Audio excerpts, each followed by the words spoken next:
আসসালামু আলাইকুম আরহামতুল্লাহি অবরকাতুহ। আলহামদুলিল্লাহি রব্বিল আলামিন, ওয়াসসালাতু ওয়াসসালামু আলা আশরাফিল আম্বিয়া ওয়াল মুরসালিন মুহাম্মাদিন ওয়া আলা আলিহি ওয়া আসহাবিহি আজমাইন, আম্মা বা'দ। জুমার দিনের সুন্নাহসমূহ আজকে আমরা জানার চেষ্টা করব ইনশাআল্লাহ। জুমার দিনের করণীয় কি, আমাদের কাজ কি কি জুমার দিনে, আসুন আমরা একটু জানার চেষ্টা করি।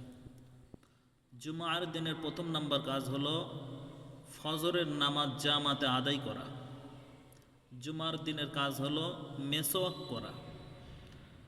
জুমার দিনের কাজ হলো শরীরে তেল মালিশ করা। বিশেষ করে নবীজি জাইতুনের তেল মালিশ করতেন চুলে এবং দাড়িতে। জুমার দিনে বিশেষ করে আতর ব্যবহার করা।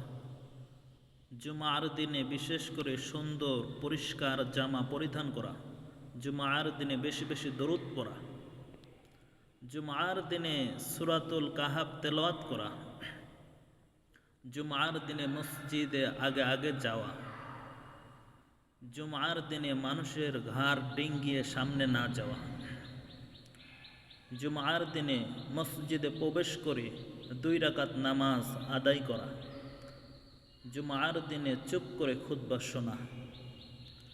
জুমার দিনে পায়ে হেঁটে হেঁটে মসজিদে যাওয়া। জুমার দিনে ঘুম আসলে জায়গা পরিবর্তন করে বসা।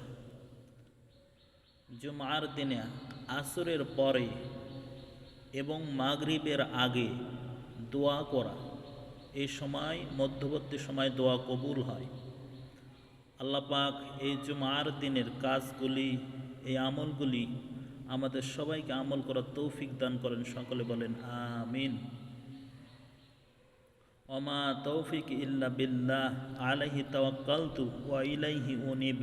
আসসালামু আলাইকুম ওয়া রাহমাতুল্লাহ।